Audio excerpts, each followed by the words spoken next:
Alright, what's up everybody? I'm leading a ride. I didn't even get a bike count. 1, 2, 3, 4, 5, 6, 7. There's about 10 of us. 9, 10, 11, something like that. Through Bankhead National Forest, which is like north central Alabama area. And I was supposed to be on the T7 today, and unfortunately that didn't work out because the T7 is currently unrideable. I was going to tighten my chain last night, and when I loosened the axle nut on the axle shaft, I made it like one turn, lefty-loosey, and then lefty-loosey turned into lefty-tighty. And there was either a burr on the axle shaft or in the nut, or some grit and trash or something in there, and I don't know what, but the nut got it up on the shaft and ruined the threads on both, and it took me like 30 minutes just to get the nut off the shaft at that point. And so I ordered a new axle shaft and a new nut, and it could have been something I done. Like I said, it could have been dirty, had grit in there from the last time I put it back together after having the tire off. The nut and the shaft, to my knowledge, best I can tell, are both some grade of stainless, and stainless on stainless is kind of a booger. They tend to, right behind aluminum, that tends to be threads that'll kind of galled up on each other really easily. So that could have just been a very small burr on the shaft that took me taking the nut off and on a couple times to kind of break free and fall down in the threads and galled it up, or there's no telling. Could have been me whacking the axle shaft through the swing arm with a hammer, or tapping it through with a hammer last time I was putting the wheel back on. I don't know, and it doesn't matter now. It's a done deal. So fortunately, having two bikes, I was able to just jump on the XT. And I was looking forward to the T7 though, because it is very cold today. It's in the 40s, I know that. And it's probably not going to get too much warmer, a couple degrees. So not having wind protection kind of sucks. But having two bikes is better than having one bike that you can't ride. So that is the situation. And then the second issue I've run into is with my navigation. I missed the first turn, which was the start of the route. And so I'm now riding the route backwards, and I don't think I'm getting turn by turn because of that. So today's just going great.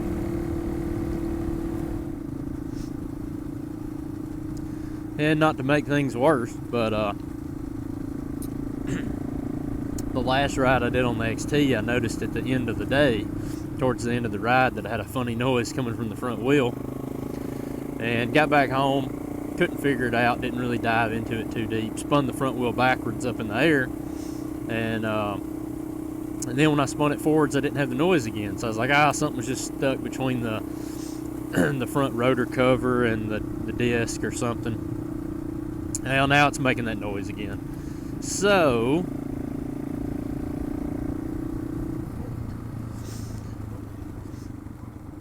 just got a horse walking across the road.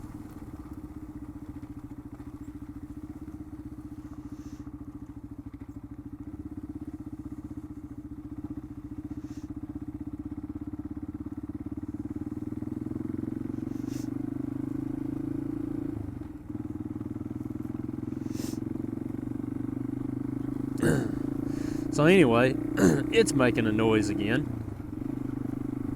Wheel feels good and tight between the front forks. I checked that at the gas station where we all met up.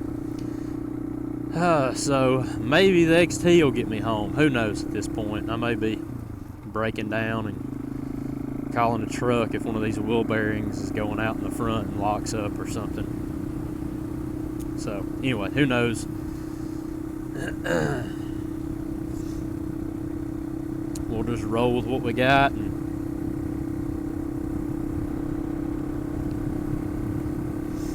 maybe plan on doing some serious bike maintenance soon, so that these issues are resolved.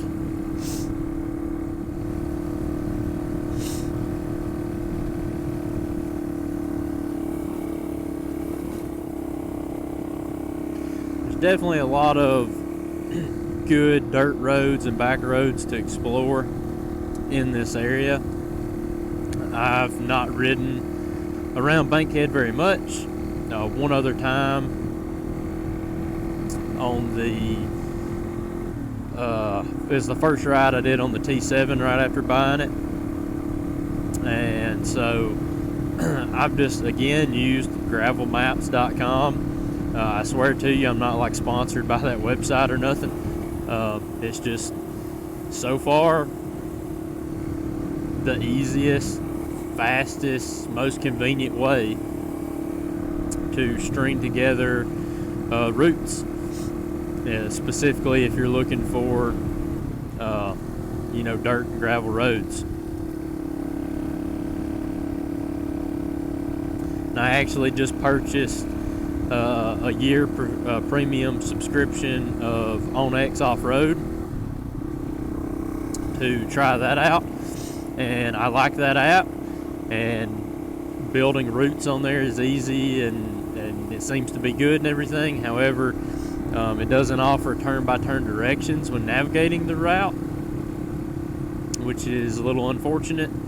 And also, it doesn't, I thought it had more of like dirt roads listed or mapped out, but it's really just trail systems.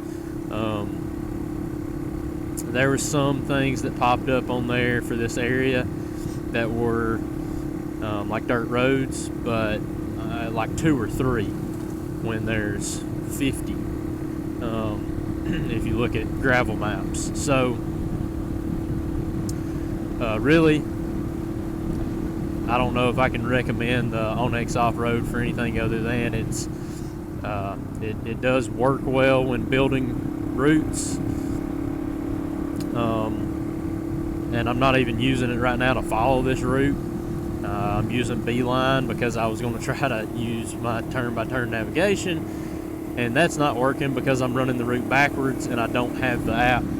I didn't start the route backwards in the app, so, and I don't want to stop and slow the group down any more than I have to. So whenever we stop on our own anyway, I'll maybe get the route, get the direction of the route reversed in the app. That way I'll have a turn-by-turn and not have to be looking down the whole time. So yeah, OnX, I purchased that. Right now they've got a Black Friday 50% off if you want to give that a shot. I like the app, I just don't know if it's something I'll keep using after my 1-year subscription's up, but 50% off knocks it down to like 17 bucks and change, so I figured it was worth trying out for a year at that price. So yeah, like I mentioned earlier, I think we got around 10 bikes. I know we got a couple of DR 650s, Tiger 900 or 900 Rally, or I ain't sure the exact nomenclature of the name, but Triumph 900 ADV bike, a Super Tenere 1200, KTM 390, Versys 300X, and I'm trying to think what else I saw. CRF 250 or 300L, one of the two there, and then the old XT225 to lead the bunch.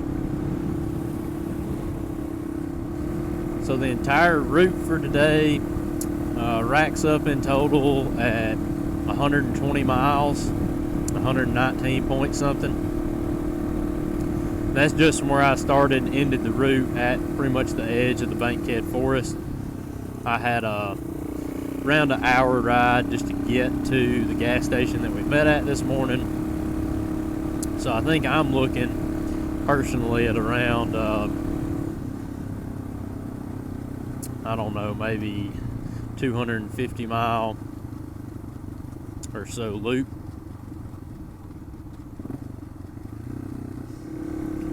Also threw my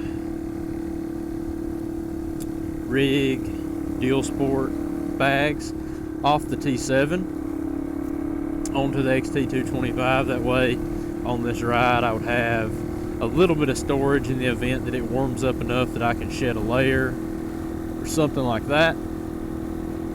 And they fit on the XT surprisingly well. When I bought bags for the T7, my goal was to get something big enough that my commuting work winter gear could fit in them in the event that I didn't need to wear them on the ride home from work. And also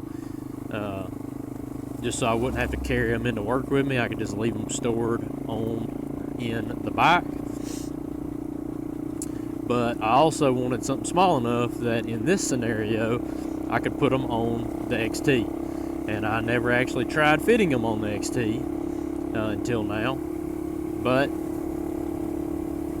they do fit. I'll see if I can post a picture of what they look like off the bike, so if you have an XT you can get an idea of what these would look like. Nelson Rig, I think, is the brand, and they're just labeled as the dual sport bags.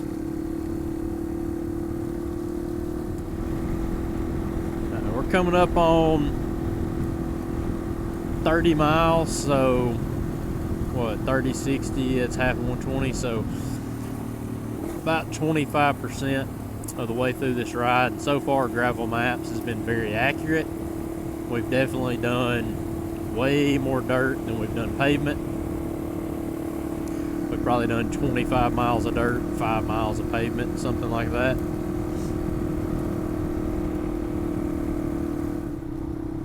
Alright, we've had about 2 hours pass, a solid hour and a half. One of my roads ended up being a dead end.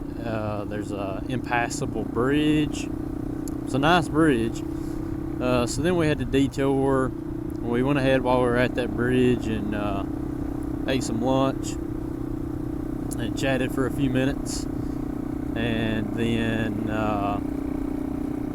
we kind of had to detour on some highway, and so I didn't want to film none of that. Alright, we just had another big highway section, 20 miles maybe, 15 miles, something like that.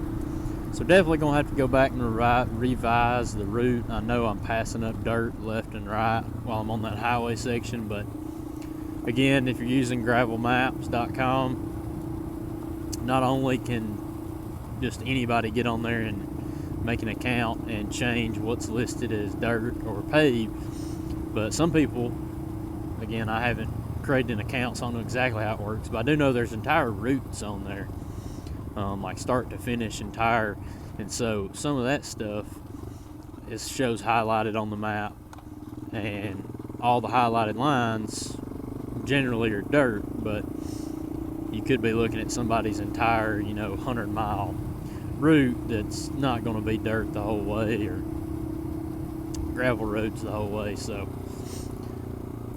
it is what it is, and I didn't get a chance to pre-ride this before leading this little group on this little Turkey Day ride 2 days before Thanksgiving.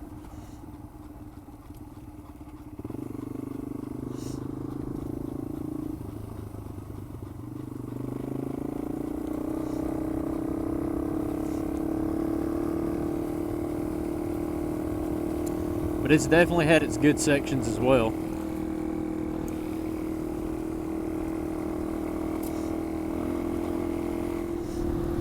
So if I'm not mistaken, this road loops us all the way around what's called the Sipsey.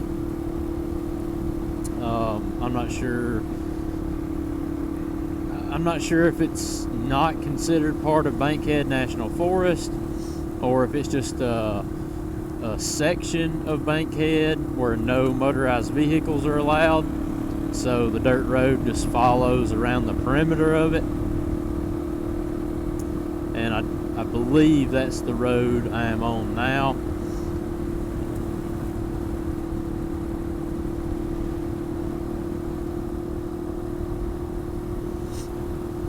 And if you try to look any of this up on a map, it's at the north/northeast corner of Bankhead, closest to the town of Moulton, Moulton,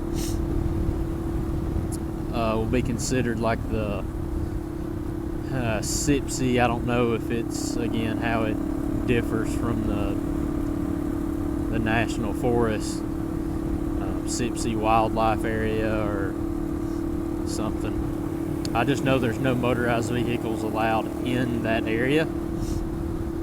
So you have a bunch of trailhead parking lots that you can stop at and then walk into that area for XYZ activity. Hiking, biking, hunting.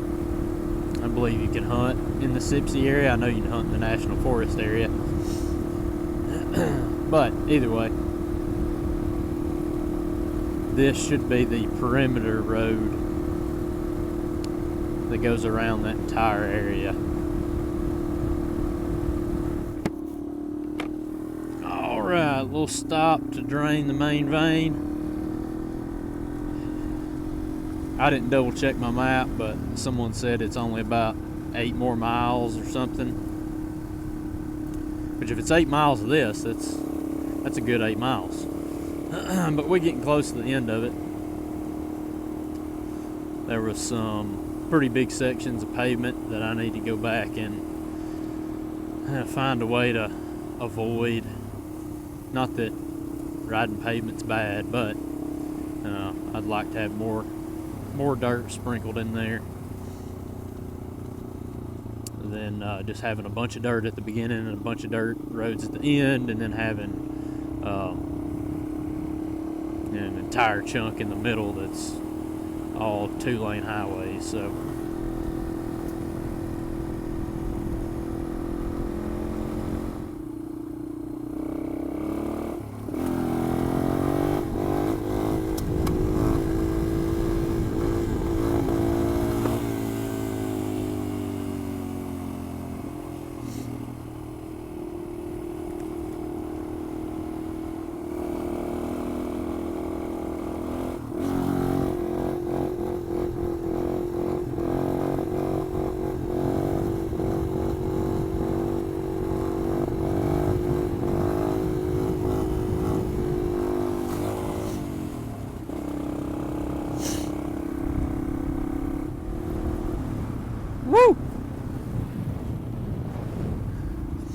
about smoked me one.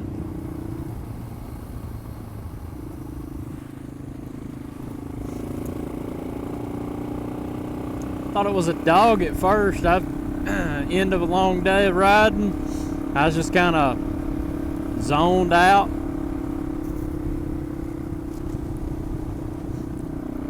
Just cruising, hitting the turns, like saw that big spot of brown, thought it was a dog.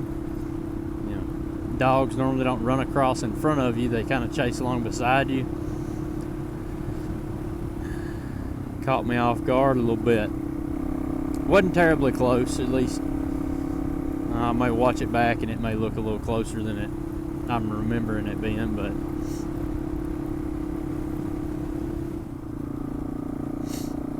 now I can see the end in sight for sure. So anyway, I only got 30 seconds left, so we'll go ahead and wrap it up here. And man, long ride, 122 miles, not counting my commute from my house to get here and to get back home. So pretty good loop. I'm gonna go back and revise it for future journeys to try to take some more of the pavement out. And I started a Amazon storefront, so the link to that will be in the comments section. It's got some motorcycle specific tools like the tire spoons I use, camping gear, just anything and everything that I can think that I use or have used that I would recommend. I've put it in that storefront, so you can go click on that Amazon link and see all that stuff in one place. And then I've also got the Air Moto link for the small portable tire inflator. So check either one of those out if you're in the need of maybe Christmas gifts coming up or anything like that. And we will catch y'all in the next one.